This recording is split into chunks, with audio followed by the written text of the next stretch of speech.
Welcome to the Gainin Fast on Memphis podcast with Aaron Shriver, brought to you by Arlo Revolution. Each week, Aaron connects melodies and memories with fans and artists from all genres of life. When all else in life is gone, only music will be left to leave the legacy of life's adventures. Please welcome your host for the Gainin Fast on Memphis podcast, Aaron Shriver.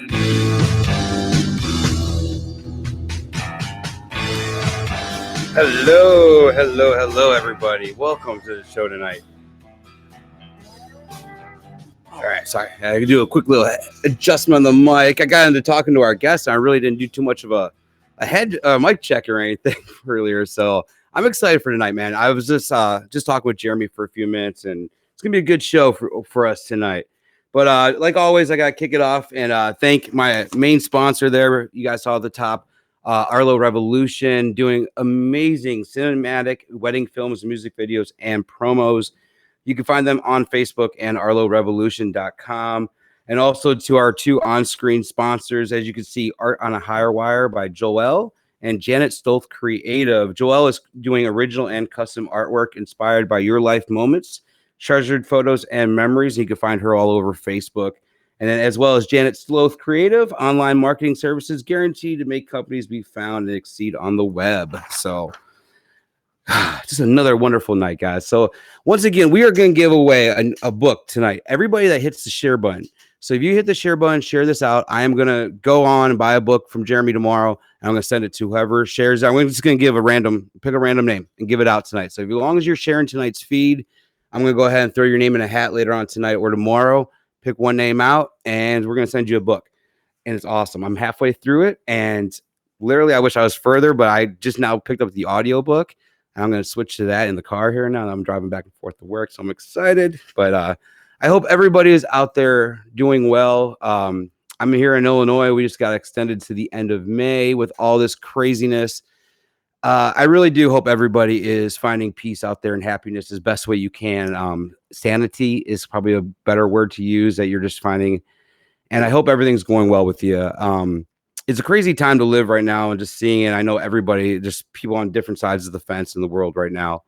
But right now we just got to come together and try our best to get along in the world and get past this thing. I mean, as long as we follow what we're told, I know some of us are hard-headed. We don't want to, but we got to do what we got to do, right? So I got to wear a mask every day. I don't like it, but I have to at work, and I got to do what I got to do so to keep this world going.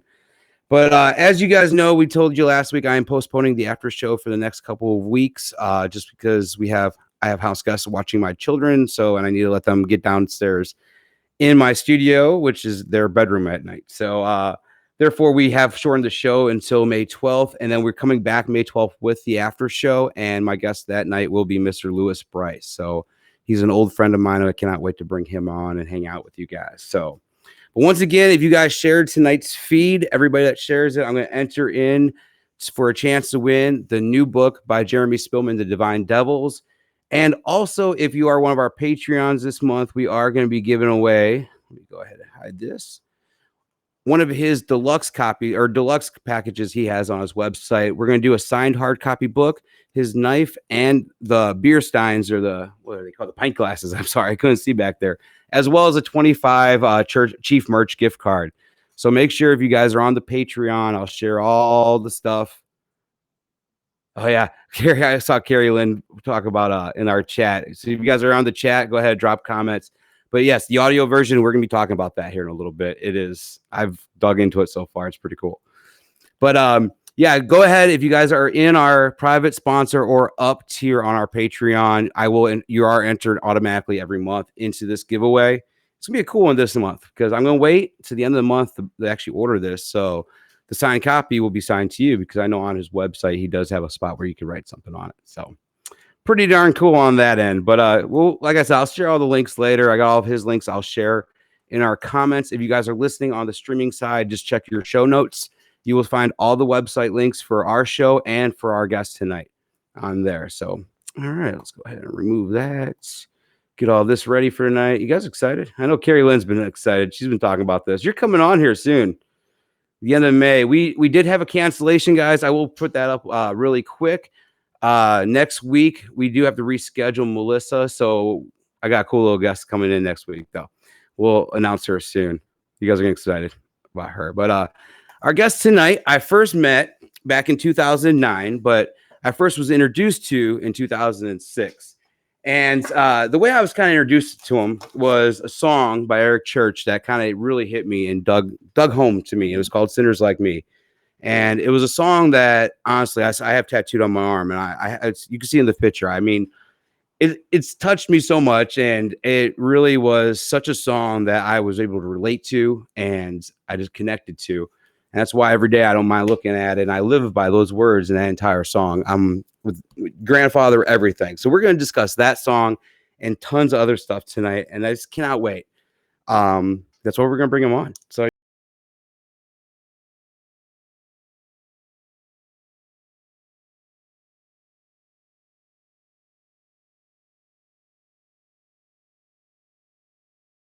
All right. Hey, how you doing, man? I'm good. How are you doing? I'm good, dude. There we go. Move that around. Trying to rush through all my quick notes I had just so I could get you on real quick, but trying to run through everything tonight, and it was fun. So yeah, thanks for hanging out and coming and chatting with me tonight, dude. If you guys do not know who this is, Jeremy Spillman has probably over 130 cuts by artists like Eric Church, Tim McGraw, Keith Urban, Luke Bryan, Brantley Gilbert, LANCO, Reba. I mean, we could talk about that for about another 10 minutes. But your first cut, man, we're just going to cut to the chase. And your first radio single was Love Changes Everything by John Michael, correct? Well, that wasn't a single. It was my first cut, my first major. Oh, that was your first cut. All right. Yeah. What was your first single then? My first single was a song called Doesn't Mean I Don't Love You by a band called McHayes. It was Wade Hayes and another guy. Nice. So first and last single. I started in their career. That's a pretty good story. So where were you the first time you heard one of your songs on the radio then? And what was it? I actually do remember that. I was in a gas station. I'm trying to think of what kind of gas station, but it was a gas station on Charlotte Pike, and I was buying a Coke or something, and I had a Leanne Womack single out at the time, and it came on the radio. Okay. Oh man, probably got a little happy dance in the parking lot there. Or I didn't say anything to the cashier. I didn't figure they'd believe. But, yeah. So you came from Kentucky, the Glasgow area, was it? Yep. You're 24, moving to Nashville. What were you thinking? I mean, what was your dreams at the time? I wanted to be a songwriter, and I was dumb enough to think I could. That was basically it. I mean, I had wanted that since I was a teenager, and it took me a little while to get up the guts to finally make the move, but I did in '96. Yeah, but yeah, I attribute all that to stupidity. I was just dumb enough to think I could do it. So what were you doing before you moved to Nashville when you were in Kentucky? Did you have a 9 to 5 or anything like that? I did. I worked at a little factory in Glasgow, and they made the control units for conveyor belts like you see at grocery stores, Walmart, Oh, nice. so that you put your items on and they run the cashier. So I made the control units for those. All right, there you go. So you just packed up your guitar and said, "I'm going to Nashville. Forget your control units." Yeah. Now, were you writing more in Kentucky and just kind of felt like you had something that you had to offer, or was it just kind of like, "This is what I want to do. I definitely got to go to Nashville and do this"? And did you feel like Nashville was a place you had to be? Yes. I definitely had been writing for a long time, and I'd started making trips to Nashville. I did a few. There's an organization here called NSAI, Nashville Songwriters Association International, I think is what it stands for. And I would come up here and do some of their conferences, and you would play your stuff for professional publishers and writers, and I'd made about three of those trips, and the last one I had a publisher tell me, "Hey, you've got something. You're not ready yet, but there's something here. You really should think about moving here." And I think it was like a year after that I moved. Just now, were you when you moved? Were you just a single at the time, or did you have a girlfriend, Yes, or were you married? You were single. very single. Yeah. Oh, there you go. So you really had nothing to lose. I mean, you kind of packed up and pretty much Yeah. probably put everything you had in a truck and just went down to Nashville to write.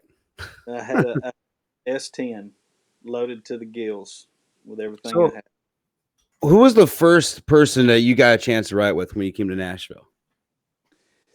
Uh, you mean first person that was? Kind of like opening for you that you really kind of took to, like kind of was a mentor to you. Well, so I met a couple of guys when I first moved here. Trent Willman and Clint Ingersoll, Okay. both both successful writers now. But Yeah. we none of us had anything going on when we met, but we all had some form of a day job, and we'd get together at night and write till 1 or 2 in the morning, pretty much every night. And we did that for years, and then we finally all started getting publishing deals and getting Well, some. Trent had a didn't he have a recording contract too, or He he have did. a couple albums out for a little bit? That's why I thought I recognized that name. Yeah, he made a couple albums on Sony, and then a couple. He made an album on Beyonce's label. It sounds weird because he's very country. Yeah. Yeah, he had a moment as a artist, but now he writes. He's had some hits, and then he produces Cody Johnson. Oh wow, that's huge. I mean, yeah, because I could definitely see that how that mix because Trent is really country and Cody is kind of like the closest thing we're getting back to '90s country again. So it's kind of nice with that. But I mean, it's the way country is. It changes about every 5 years. There's always a shift somewhere in mainstream country. So how Very, does that? How do you yourself being a writer? You write with so many different genres of the country music genre, pretty much. How do you shift between that? I mean, you can kind of go from writing with Little Big Town to Eric Church. And I mean, some of that could be completely different, but how do you shift yourself as a writer? I think. Sorry, my 4-year-old just snuck in. I think that I've always considered myself um, a writer, and I'm not an artist, and I think that helps me in that regard. Yeah. It's most fun to me when I can kind of get inside an artist's head and try to figure out what they want to say. It's a Hmm. little bit like acting to me. I mean, not I've never acted, but it's a little bit like what I think acting would be. Um, I just enjoy that challenge of trying to bring to life what they want to say. And the truth is I just love writing songs, and I love all kinds of music. So it's not there wasn't one specific genre that I love. There's so many things that I love. So going down different roads just never seemed like it was that hard for me. Do you find it challenging to write with Church at all? I mean, with the way he changes every album, like he's always different. I mean, just the kind of couple teases we've gotten from this album, Jenny, and then through my Ray Bans, it almost feels really Bob Seger ish, the new album. And I mean, I don't want to say that's where he's going, it's classic rock or anything else, because those are only two teasers we've heard. But I mean, he always is changing every album. So do you find it, since he is so loyal to his group of songwriters, that do you kind of try to stay ahead of his curve at all? Like maybe trying to get in his head to see where he's going to go next? No, I mean when I think the hardest thing about writing with Eric is trying to keep up. Eric's a great writer himself, and I don't think Eric really doesn't have to have co-writers. I think Eric enjoys the Yeah. he looks at writing like a sparring match. Like Hmm. he wants to say a great line and you try to beat it, and then when you beat it, he wants to try to beat it, and that's kind of how he approaches it. Hmm. He's not leaning on anybody else. He's wanting He's more of a challenging you. Yeah, it's a yeah, challenge. and um, he always when he makes a record and he'll call and say, "Hey, I'm kind of going this direction. Be Yeah. thinking this way," and but sometimes he's a very free spirit. Like he says that, and then he gets in the studio and things start taking another. turn and he follows it. I think he's confident enough to go where the inspiration is going.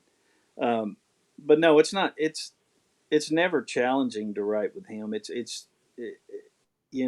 actually one of the funnest things I get to do.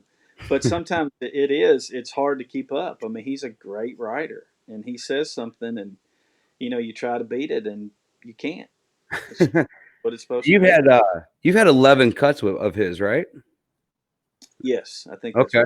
Right. And it's really cool. Like a couple weeks ago, I consider Jonathan Singleton is probably one of the best. I mean, yourself is one as well, but one of the best writers, one of the top 5 writers in Nashville would be Jonathan Singleton. He's written with Eric for 14 years, if not longer, and he's yet to get a cut. And here you are with 11 of them, and it's just awesome. Now, going that direction with having 11 of his cuts and possibly more coming up, what has been probably your favorite that you guys have done and has been released, and maybe something that you wish that he would have? Like, you don't have to say like any like name or anything, but just like kind of hint on to like a song maybe you guys. Eric said in like Here Forward, and we're gonna get to that there were songs that we've heard and haven't heard. So what's been your favorite cut that he's released, and maybe something that you guys have played around with that might come later or something like that else, if you can say anything? I mean, gosh, there's a lot of songs I love. I mean, Sinners Like Me is one of my favorites. I always love country music, Jesus, and A Man Who's Gonna Die Young. I love The Snake on the last record. I thought that was very unique. Do you think that kind of led to any of his Rolling Stone or any of his backlash at all with that song? I mean, maybe. I think there's always gonna be somebody who fusses about something. Exactly. It's always going to be, but I really like how he did with the Snake and how you guys did with the Snake, and you did show both sides, and I love that. And I think when him and Ashley performed that together, it really showed. That really brought that song to life. I really wish they would have released like a live duet, those two together, because it was phenomenal to hear that as a duet. Yeah. And as far as things that he hasn't put out, there's a song we wrote called Michael that I've always loved, and a song called Standing Their Ground that I've always loved. So those are 2 songs that some of our older church choir members out there would know. I did want to touch on Michael, because I was hoping that was one that you'd bring up, but do you think Eric will ever come close to doing anything with that song ever again? I know he did it in 2009, but do you think now with losing Brandy, do you think it's kind of a song that needs to stay? I think I don't think he looks back too much as far as music.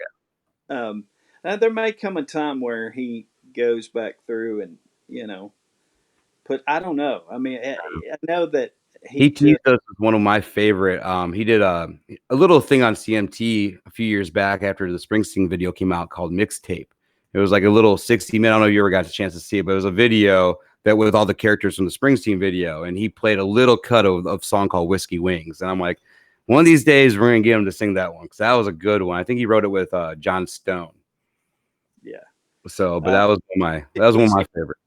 He's got ton. I mean, when he makes records, I think he tries to be true to the record more than. He always said that. He says he makes albums and hopes for singles. He doesn't make singles and hopes for albums. So it's always been great to have you on all of these and stuff. And how I know we were talking before, but how you're talking about how he's so loyal to a good. I mean, you, Travis Meadows, Casey Beathard. I mean, a lot of you guys have been around. Luke Laird, I know, have been around for a lot of these albums, and it's really good as a fan to see the same names, because I mean, we're gonna get quality every time, because we know he's only gonna put the best stuff out there. Like Singleton was telling me a couple weeks ago, he goes in and he's gonna pick the best. Yeah, you're gonna throw 15 songs or write 15 with him and hope that you're gonna get at least one cut, but he's gonna pick the best. And then even like the last album, the Some of It story, where he almost left it off the album and Catherine kind of pushed him to put it on. So that was pretty cool. But we'll finish up talking about Eric real quick before we move on to a couple other artists I want to speak on before we get to the main topic of the night. But what song? Dark Side. I want to bring up that real quick. Let's see if I have that clip. Just play a little clip of this song. If you guys have never, let's see if I did grab it. Yeah, maybe I didn't. Here it is.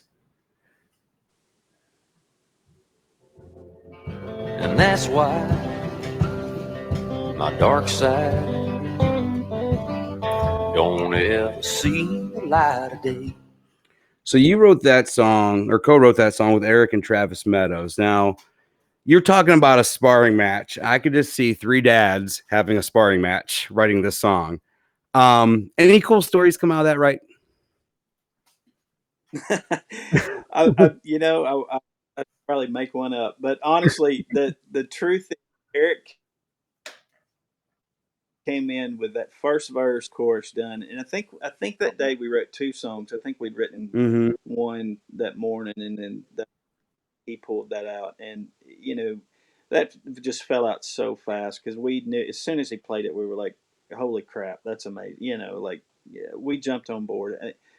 In all honesty, that was mostly Eric. We were very lucky to be in the room that day. I mean, he was just on it, and obviously, all three of us being dads were like, "Oh hell yeah!" This is perfect. It became an anthem to some of us dads. I think Jackson, my oldest, he's gonna be 6 in a couple weeks. I think he was born right around the same time that song came out. It was kind of funny because then around the time my youngest was turning 3, or he was 3, I think 3-year-old was a song that was kind of around. I'm like, this is odd the way it's working, but I really loved the way this Dark Side came out and just how it fit the Outsiders album. I mean, it just went into that album, I think, perfect. I mean, all together. Well, that little trio they did of Dark Side and Devil, and that was amazing. That was especially when he actually had the devil in concert. Yeah. I mean, he's always causing a little bit of chaos. I guess that caused a little of that day too. So, and then the last one before I ask you about Sinners, this song. Oh, turn my stuff down. Hold on a second. Stop by now. I'll be pushing up daisies, but I'm glad to stick around for it get. So a little clip of that's A Man Who's Gonna Die Young, and honestly, I'm 38 now. We're gonna be 38 soon, but when I turned 36, that song really hit because I was going through a lot of things. I've actually I announced on my Facebook, but I've hit about 115 days with I haven't drank anything. So I'm definitely trying to change a lot over the last couple of years and who I am. And I think that song has really hit me because I was living faster than my angels for a long time. I mean, following Eric and everything, and just being who I was. And I had to slow down. I think when that song came out and I heard it, it kind of really gave me a reality check in a way. And I want to know, like, when you guys sat down to write it, is that kind of where you guys are going? We're thankful to be alive and live past 36, but it was kind of a reality check. Well, so I've been sober 15 years now, and I don't know. That's amazing. As to how long I was sober when we wrote that, but we definitely both kind of gotten past that really wild part of life, and we were both. I don't think I had kids at that point. I don't think either one of us had kids at that point, but maybe we did. I can't remember. But we were both married, and I think I was in the process of adoption at that point. But I brought that chorus into him. I brought the chorus into him, but it had a different hook. So he was like, "I love it. That's not the right hook." And so we messed with it, and he came up with the hook that, A Man Who's Gonna Die Young. And we wrote that song except the last verse. And we thought it was done. And I drove home, and as soon as I walked in the door, he called me, and I said, "What's up?" He goes, "Hey, I think there's another verse." And he played me part of that last verse, the one you just played. And he's like, he goes, "Think about these last two lines." And then we texted like lines back and forth and finished it. But yeah, that was definitely, I mean, that was one we felt when we were writing it. We definitely kind of got, we're past that part of life like you're talking about, you know. Yeah. And he knows when he's going to have a hit that's really going to probably sink in with some of his fans, because I think honestly, I think he probably thinks of a lot of his fans because the way he is when he is writing and puts a lot of that into it, a lot of that thought. And I know he's done that with like songs like These Boots and Smoke a Little Smoke and like putting them out there. But he's really good at really engaging with the fans and bringing us along for the ride and almost including like our lives. Like I know before I've stated, like, it almost sounds like he's following me around at times with some of these songs. Like, 'cause like I'll relate to him in such a way. And then I'll talk to one of my buddies in the choir and they'll tell me the same story on everything else, how they were relating to the same songs. And I really like how he could capture that and really paint a picture with every song he's doing. So the last one I want to bring up before I bring up another artist is this song here, which we kind of briefly touched on. His headstone with a Jack D. Here's to a long line, sinners like me. So now, a lot of people don't know. A lot of people do know in the choir that song originally had a different lyric at that point. And he was singing about Jim Beam. And a lot of people don't know, but that was the demo that came out. And if you guys were part of the fan club years ago, he did little handwritten lyric sheets that were really cool. And you could see where he crossed out Jim Beam on the lyric sheet and wrote Jack D above it. Do you think if that would have stayed, that it would have been a game changer for him? I mean, he never would have had the song Jack Daniels. I don't know. I don't know. I can't answer that question. I mean, we did it originally, Jim Beam. Whose line was that? Was that his or yours? I think it was mine because he always made fun of me for drinking Jim Beam. I'm from Kentucky. Nice. Said, what do Kentucky, wanting Jim Beam all the time. I think that was my line. But, but he changed it to Jack D. He's definitely a Jack Daniels guy. Yeah, for sure. But yeah, we wrote that song before I'm 95% sure he hadn't gotten a record deal yet. Mm-hmm. And we both had publishing deals, we were both okay. But and I remember we wrote that in this old building on Music Row that I think they've torn down now. And it was one of the, we were both starting to get a little action at that point, but that was one of those songs early on that kind of told you, like, hey, I'm meant to do this. I'm supposed to do this. And we both knew it was something special. It was a statement song for sure, and definitely coming off the first album. I really wish they would have done something with a single. I mean, I know they did the video, and then that was it. I mean, there was really no push for it back then. But that was kind of odd the way he was doing it, because it was like Lightning he did the video for, and then there was never a single for it too. So he was doing the videos, but radio wasn't playing them. Yeah, I mean, it took Eric a couple records to get radio on board. He wasn't killing it on radio, but he was building a fan base out there. We kept pissing radio off. Yeah, I mean that's it. That's who he is, and he, but he was building a fan base, and obviously he did it right. Yeah. One of the cool stories I have about him kind of like pissing radio off back in the day was Lightning. When he did the video for it, GAC refused to play it, and they actually put a block on the video. And that's back when GAC was airing the Opry Live, and he was on the Tuesday Night Opry on GAC Live, and he closed the entire show with an acoustic version at the Ryman of Lightning. And I was in the crowd, and you could hear a pin drop. I'm like, that was a big F you to radio or to GAC at the time. I mean, I think he. I don't think a lot of people have the balls to build a career the way he did. No. He did it. It was not a template the way he did it, and nope. He made the template. I think he made the template for other artists that are coming up now. Yeah. But yeah, back to Sinners Like Me. Yeah, that was one song we both knew we had something special. And when he got a record deal, he said, I'm cutting this song. And I was like, thank God. Yeah, right. So now, we're going to talk about this again in a second. But what did you think, when did you hear someone had it tattooed on their arm? Like, what was your first impression? I mean, that's always an odd, I don't know how to feel. Yeah.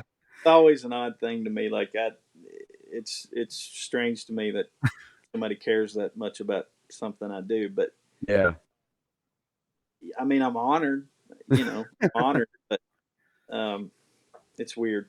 Yeah, that's awesome. It was crazy how it just started too. I was wearing a hoodie, I think, one day that Eric had, and he had the logo, the Sinners Like Me logo, on the forearm of the hoodie. I looked down, I'm like, this would make a cool tattoo. I never thought I would actually do it. There was one night I was like, I'm just go ahead and do it and just get it done with. And Eric loved it, and then next thing I know, it just grew. And I'm like, all right, this is pretty cool. And now there's actually a page out there dedicated to Eric Church tattoos. I didn't know. Oh man, there's probably over 100 Sinners Like Me tattoos, if not more. I mean, I've seen tons of them now, so it's cool to see all the different ones. But let me go ahead and play another song before we get into the big topic. This one's kind of newer.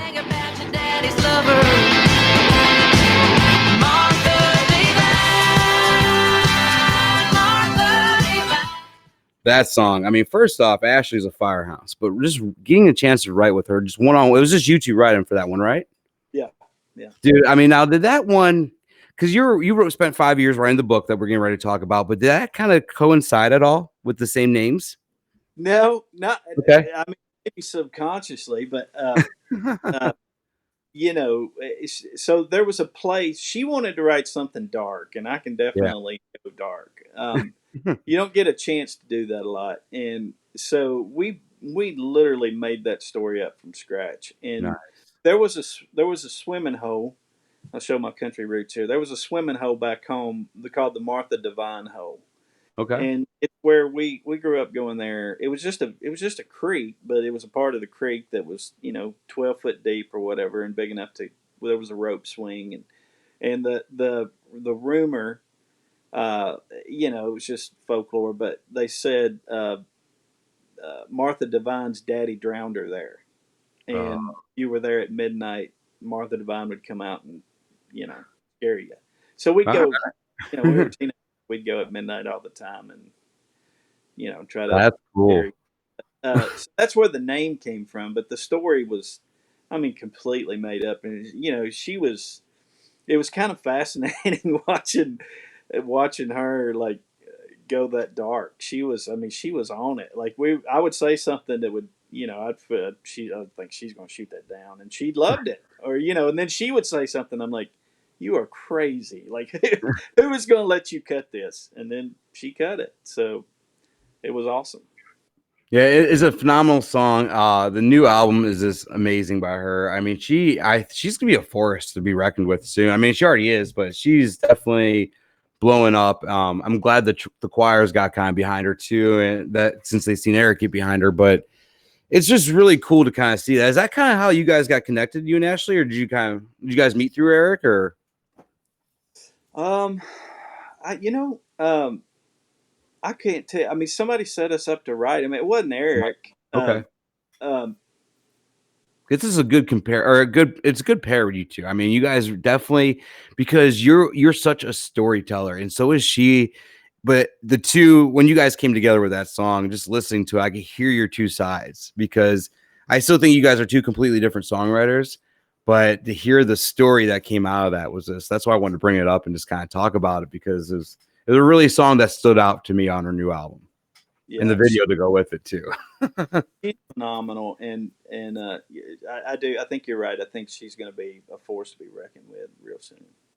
So I was going to bring up a couple other songs, but I really want to get to the book. But another one, How I Learned to Pray by Charlie Worsham and Singing at the Stars by LANCO are two other songs that stand out that you've done that are just two of my favorites, man. I just love on those two. I mean, do you have any cool stories about those that you wanted to share real quick?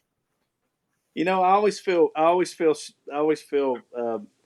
humbled when I get asked stories of songs, because if we're honest, it's mostly just an idea we hammered out. Yeah. I mean, it's weird, because you look back and you realize, like, subconsciously you were writing that song from some things in your life, but there's nothing sexy to tell you about. I mean, both those songs were days, great ideas. Part of me always debates, should I make up some cool story or, but the truth is it's just songwriters doing their job, Yep. I Bringing read some ideas to the table and then rolling off the ideas and see where that goes from there. So, all right, well, we're going to get into, I'm actually want to play this video real quick. Yes, I saw someone in the chat, Sweet Caroline saying Charlie is so talented. Charlie Worsham is probably one of the most talented people. I love to see. I love seeing him up there on the church trip that everybody got to be a part of this last winter. So it was really cool to see him be a part of it too. But yeah, to see those two the night, Charlie did his midnight thing at Ernest Tubbs, and Eric showed up and played a couple songs, and that was pretty cool to see those two guys together. Yeah. How is writing with Charlie? I mean, is he another writer that comes to the table knowing what he wants, or is he kind of open with everything? Charlie's a great writer. Charlie's a thinker. So writing with Charlie he's very meticulous in everything. He examines every part of the song, but he's a great writer, and Charlie knows what he wants to say, which is, as far as an artist goes, for guys like me, if you know what you want to say, it's going to be a good day for me, because I can say it, and that's what I say, that's what all good writers can do.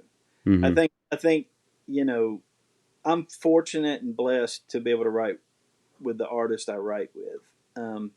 I think the problem is when artists don't know what they want to say. And then the question is, well, should you really be an artist if you don't know what you want? But all the songs you're picking out, I mean, those are all real artists, and that's probably a fan of them, Oh yeah, oh for sure. You can tell there's a authenticity to it, Yeah. Charlie is who Charlie is. If Charlie were sitting on my couch right now talking to me, he would be the same guy that you see play the songs on the stage. And same with that, Yep. Oh yeah. There. And I've been lucky to meet Ashley a couple times. I have a good buddy that knows her real well, and she's definitely like same as on and off the stage. And that's why it's really cool to see the circle that you guys are in, because a lot of that circle, same thing with Singleton. I mean, a couple weeks ago I talked with him. He's the same way. You guys are all down to earth business guys. You guys know what the fans want. You guys are delivering it. You guys are good at what you do. That's why you're doing it. And that's why your songwriting kind of trickled you into new adventures. You probably kind of wanted to challenge yourself. And now, have you always wanted to write a book before? I have always wanted to write a book. Nice. I forgot about it for years and years, but this seemed like the perfect opportunity to do that. All right, let me play this video real quick. I'm going to go ahead and mute our mics real quick so we have no echo. Let us pause in life's pleasures and count its many tears, while we all sup sorrow with the poor. There's a song that will linger forever in our ears. Oh, hard times come again no more. While we seek mirth and beauty and music light and gay, there are frail forms fainting at the door. Though their voices are silent, their pleading looks will say, oh, hard times come again no more. 'Tis the song beside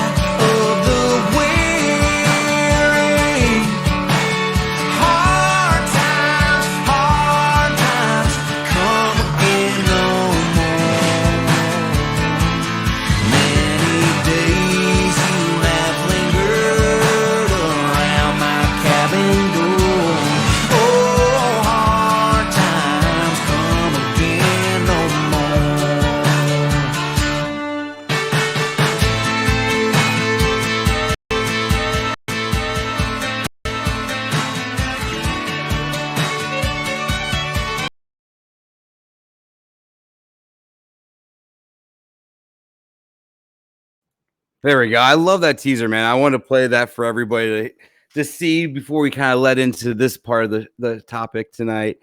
So you always wanted to write a book, and it took you 5 years to put out this one. Where did it come from? Was it a personal story? Where did this story come from for you? Well, so the book started. I wanted to make some sort of project of like old cowboy rock songs, and what I mean by that is, I loved and feel free to make fun of me, but I love like Bon Jovi's Young Guns track, or like Blaze of Glory. what's that? Is that Blaze of Glory? I mean, yeah. I mean, I love that. I wanted a chance to. But there was no commercial outlet for anything like that, and so I thought, well, I'm going to develop a story, and so I started developing this story, and I started reading about. I just started going down rabbit holes of different things around that time in the Old West. I just loved that time in the Old West, like every dude. But I started reading about these missionaries from the East who would go west and proselytize to the Indians, but end up becoming friends with the Indians and coming back east and telling people like, "Hey, we're killing these people. We shouldn't be doing this." And so it all kind of just came together. But so the music changed over the course of writing the book. Like the music I originally envisioned is not what ended up happening, because I kind of, after I developed the band, I had to think about, well, what would this band sound like, it was probably the hardest thing I've ever done, writing the book, doing the audio book, you made a whole package out of it. I mean, definitely with the audio book, I just started digging into it, and it's a phenomenal the way it's fully cast. So who's narrating the whole thing? I mean, or who's the main voice? So that's one of my mentors, talking about guys who just have been like father figures to me. That's a guy named Dean Dillon. Okay. And Dean wrote pretty much every George Strait hit, and tons of songs for Kenny Chesney. And I mean, he's Hall of Fame guy, BMI Icon Award, everything. But Dean has always been extremely kind to me, and I was nervous to ask him to be narrator, and so I called him, and Dean's got that swagger, kind of like Matthew McConaughey, and he's like, "Well, I don't know, Jeremy, send me the book, and I'll read it, and we'll see." And so I was so nervous, and I sent him a PFD of the book, and he called me back a week later, and was like, "I'm in. Let's do it." And now, who did the soundtrack for you? I did all that. I mean, that's me playing. Okay. You produced the whole thing, right? Who's singing though? You're not singing on it, are you? No. So Randy Montana. Oh, nice. All right.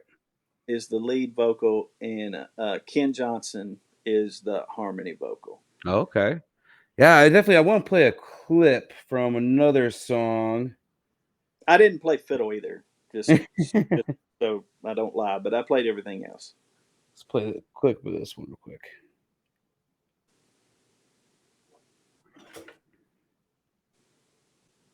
Many days you have lingered around my cabin door.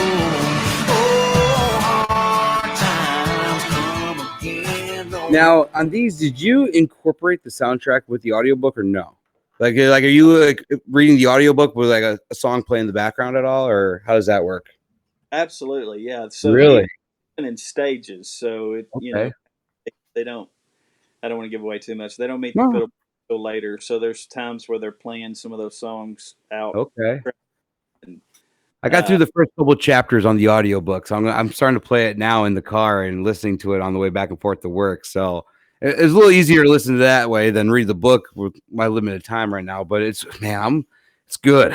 I love the audiobook. It's the full blown like effects of it. So yeah, there was a lot of music. There's a lot of background music, a lot of tracks for to set the scene, and there was a lot that went into the audiobook. There's sound effects, and like you said, it's multicast. So Yep.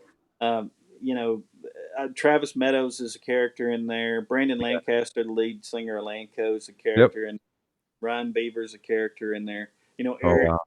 forward and read the forward on the audiobook. And now, did you know he was gonna do the forward? Did you ask him to do the forward on this? I did. So Nice. I took him. I called him and said, "Hey, man, can we get together? I want to run something by you." And he said, "Sure." I went out to his place and put a transcript in front of him, and he's like, "What the hell are DeVine Devils?" And I said, "Well, just he loves to. Eric reads. Eric's a reader." Oh yeah. Yep.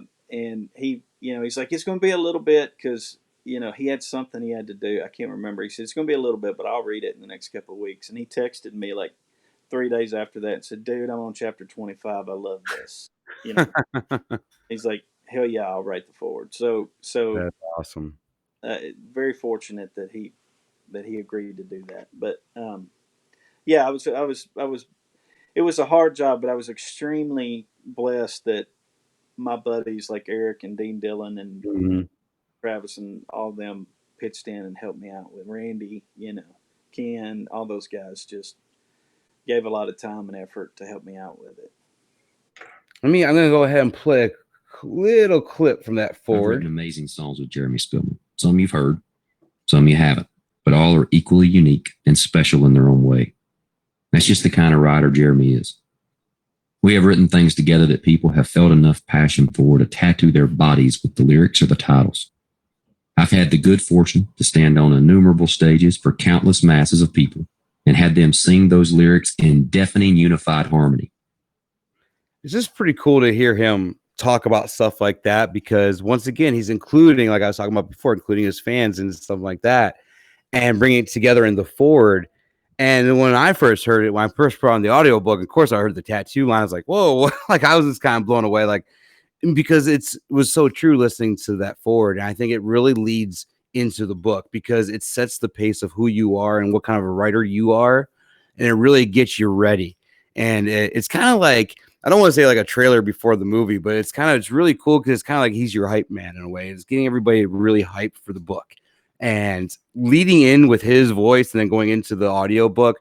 If no one's ever heard this audiobook or anything else, you could get it on Audible through Amazon. Do it. I suggest get it. It's amazing just to kind of where you started with hearing church going into it. And like I said, the hype man. So, yeah, very, very, I can't tell you how fortunate I felt that he agreed to do it. So where were you in that? Okay. He's a very giving guy. Like he always has. Oh yeah. He's stingy with I got that behind my head over here in this thing. He's a very giving guy.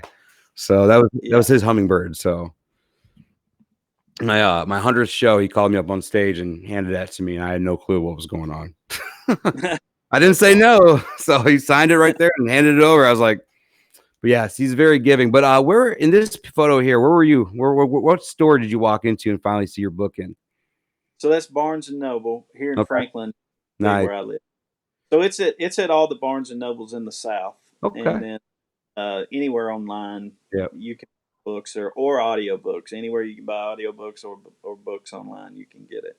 So was it kind of like the gas station story? The first time hearing your song on the radio, first time seeing your book in the store, kind of like the first time seeing your new baby photos. And well, what's interesting is my wife and I went to Barnes and Noble we were looking for something else. I can't remember. I think we were doing something and she wanted to stop and get a book. Something she wanted to read, and so I was just browsing and I thought, well, because the printer had told me that Barnes and Noble picked it up, and so I went back there and I was like, I thought, well, it's not going to be here, and sure enough, there were 3 copies in the Western section. So that's cool. How many did you buy? I didn't buy any, but it was very cool seeing my book in there. That is awesome. Yeah, Tammy's commented on the artwork on the cover. Great artwork on the cover too. It is. I mean, who designed the cover work on this?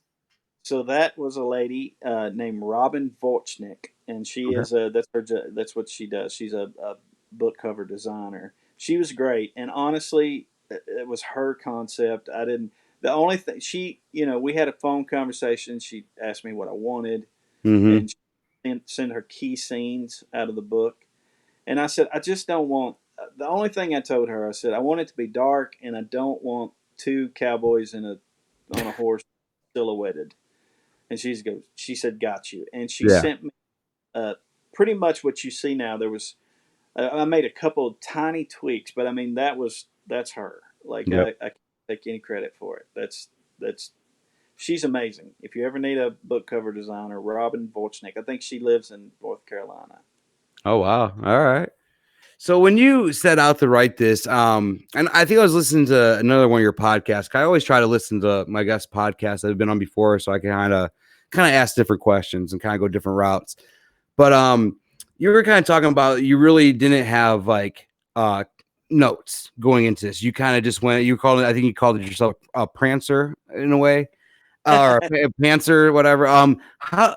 Go ahead and explain that to my audience too, because it was really interesting how you're talking about that. Because I decided about a year ago that I kind of wanted to write a book too, and it kind of stemmed to this podcast because I wanted to write a book about being a fan that's seen 150 plus shows of one artist and kind of really talk about the experience I've had meeting everybody in the choir and really kind of where it's like just following it, because I read a little bit of a blurb from a guy that saw Grateful Dead 500 times. He was at 500 Grateful Dead shows. I'm like, that's insane. I'm like, I would never do that, but like, I'm going to be at 200 church shows, and it's going to be in the next couple of years. And I'm like, I really want to write my story. And so I started writing it, and then I'm like, you know what? I really want to invite those people on my show that was been a part, or on a show that's been a part of my story. And that way I could kind of start talking to them and then really get ideas and then put it towards the book. And that's kind of what led to this podcast. So every week I've been inviting people that have really had a part of that story on. And so I'm kind of telling this story now, but then I'm going to put it in a book form later. And I feel like I'm doing the same thing that you were talking about. So yeah, go ahead and explain that to everybody. So it's a technical term. So Yeah. If you're a novelist, they put you in two camps basically. So you're an outliner or a Mm-hmm. pantser. Pantser means fly by the seat of your pants. Pantser. Okay. So and I didn't know that when I was writing it. I kind of learned after when people different outlets did reviews and they would talk to me about the book, and somebody explained it to me. But what that means is I didn't know how the book was going to end. I didn't know what the next scene was. I was just writing as I went. Now, the opposite of that is somebody, and I think that it would be amazing to do it that way. But somebody who outlines everything. Okay, in chapter 1, this is going to happen. In chapter 2, this is going to happen. In chapter 3, I didn't Yeah. do that at all. I literally started the story and just wrote till I finished the story. It really, I mean, you have chapters, but I mean, for me listening to, I mean, chapters is just really a good place to kind of take a break, kind of like pause in a way. Because I mean, unless you have like, I don't know, only 10 chapters. Because at first I was looking at it when I was going to do like Eric's album titles, like The Sinner's Error. And I'm like, you know what? I'm not going to do it like that. I'm just going to kind of like when I heard you talk about like fly by your pants type and that whole story, I was like, that's what I'm doing. I'm like, he explained it perfectly and how I'm just doing it. And then I'll break it up with chapters and everything later. I'm like, I'm just going to sit down and just start writing everything I can remember from all these different shows and all these different times. And I documented a lot on photo and everything else. I mean, a lot of videos I kind of deleted. I don't want to see those no more, but there was always good times. So we are going to get ready to wrap up. Before we do, I do want to bring up real quick, because I was going through I always do a lot of research, and I noticed that a few years back, you actually adopted 3 boys. Go ahead and I mean, I know my wife and I already talked about, but how was the process adopting outside of the country and everything else? For us, I think comparatively it was pretty easy. I say that it wasn't easy, but I've heard horror stories from parents who it took them 3, 5, 6 years, and our process, start to finish, was about a year and a half.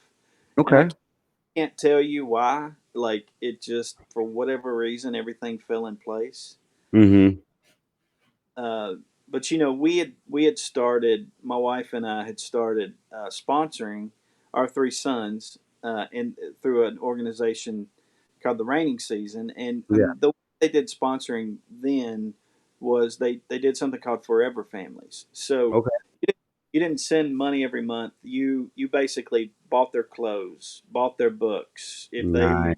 If they needed stitches because they busted their head, you paid for the medical bill, Mm-hmm. and you promised to go over there once a year. So Okay. about 6 months into Skyping with them, we Skyped once a week. I don't know if I said Yeah. that, but about 6 months into Skyping, my wife was like, "I think we're supposed to adopt these three boys," and they always roll their eyes at me when I tell this story. But I said, "You're crazy. There's no way. We're not going to go from 0 kids to 3 kids." Like, and then and I was pretty much that way until we visited the first time, and when Yeah. we met them in person, I was like, "Okay, this is what God wants. This is how it's supposed to Oh be." yeah. It So was meant to be. You felt it. You knew it. yeah, and we decided, after we met them, to go through that process, and like I said, comparatively, we had an easy process. Now it's not, you have to do they do FBI background Yeah. checks. They have to come to your house and like basically look in your closets, ask you very personal questions, and and then you have to go to court here, you have to go to court there, all Yep. this stuff. And and I'm a pretty private dude. Yeah. Not to be political, probably lean libertarian. So somebody Yeah.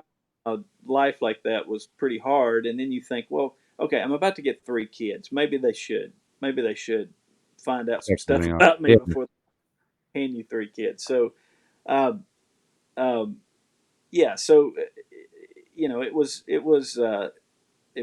it wasn't as grueling as some stories I've heard. Yeah. Now, were the three were they brothers or did they come from 3 separate families or? They're brothers. They're biological Oh, brothers. nice.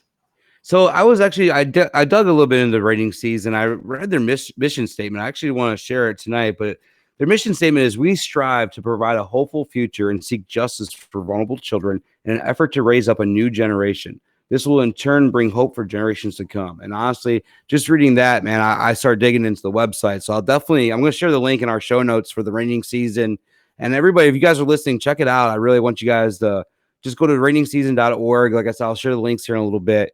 And check it out. I mean, it was really cool, the things I was looking at. I'm actually going to probably show it to my wife next couple of days because we're talking. I mean, we definitely would love to have a little girl. We have 2 boys. And I mean, I don't know if I could go for 3 boys. So I told her, I said, well, she brought up one day, she goes, well, what about adopting? I'm like, I would definitely be into it. I'd be able to look into it.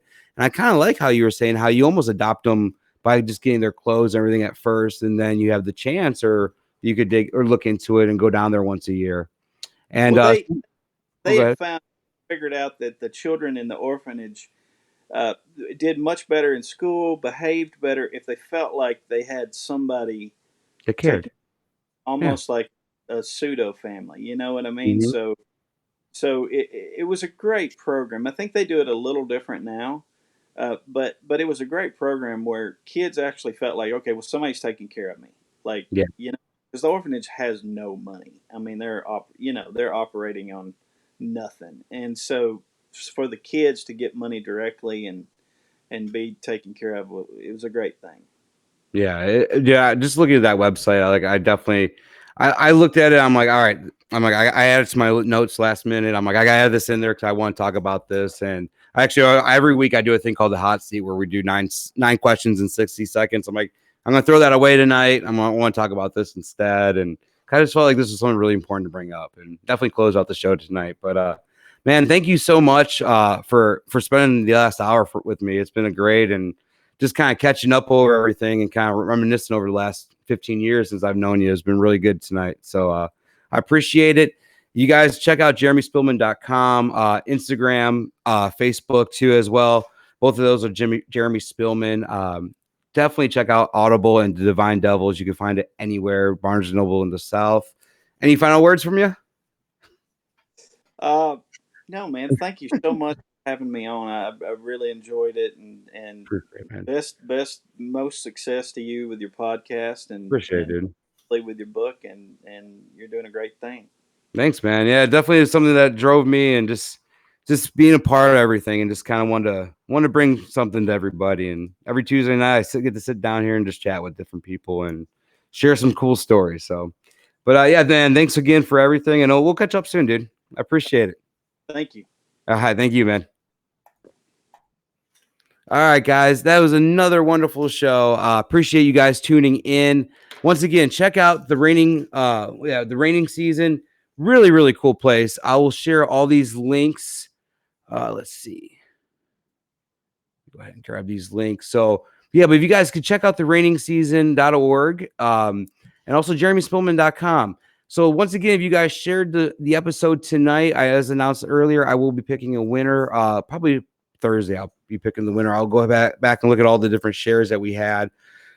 Check out our Patreon. If you are not a member of our Patreon, you can get in this month, and we are going to be drawing next week for a Jeremy Spillman prize pack. Let me go ahead and get that photo pulled up real quick. And we will have different items in this, as included would be in our Chief Merch gift card. So you can find that on our Patreon. I'll share that link as well. Where's this at? There it is. Always got to find everything. So, but yeah, I'm sorry we had to cut it short again this week. And as of next week, we probably will too. But we do hope to get everything back to normal by May 12th. And we're trying to figure some things out here and until we can. But there we go. So check out our Patreon if you can. We are drawing next week. I'll go ahead and tell you guys. So Melissa McMillan was supposed to be on our show next week. She is an essential worker and unfortunately cannot attend. And we are going to reschedule with her. So I am bringing somebody that I have scheduled later on this summer on next week instead. Angela Sharp, a lot of you guys know her in the church choir. She's from the St. Louis area. She's worked in media, all sorts of markets, radio, just amazing, amazing stories she's going to have to share. She's done some cool interviews with Eric Church. And so it's going to be a lot of cool stories next week. I don't have a flyer to share for her yet, but we're going to put that together. But Angela Sharp will be filling in next week and coming in for our Cinco de Mayo episode. So I'll be drinking water once again, like always. But thank you guys for tuning in again. It's been awesome talking with Jeremy Spillman tonight. He has definitely been writing the soundtrack of my life for the last 14 years and over the 11 church cuts. I don't even think we covered all of them. Let me go ahead and just read those off real quick. The Snake, Before She Does, Sinners Like Me, Hell in the Heart, Without You Here, Young and Wild, Lot of Boot Left to Fill, Country Music Jesus, Dark Side, A Man Who's Gonna Die Young, and Knives in New Orleans are all 11 of the cuts that Jeremy Spillman has co-wrote with Eric Church. So amazing, amazing work. I know he's going to have more on the next album because there's never been a church album. I don't think there ever will be a church album without Spillman cut. So, but thank you guys again, once again, for tuning in tonight. Check us out on our Patreon. And once again, thank you guys for hanging out with me every Tuesday. This is the best time in the world. I'll see you guys next week. Angela's coming on. Don't miss it.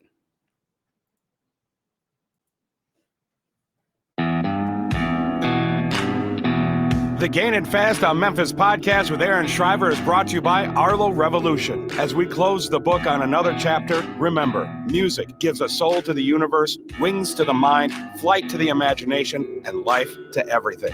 Next week, Aaron connects more melodies and memories with other fans and the artists they love. Thanks for being a part of this musical journey, and we'll see you next time on the Gainin Fast on Memphis podcast with Aaron Shriver.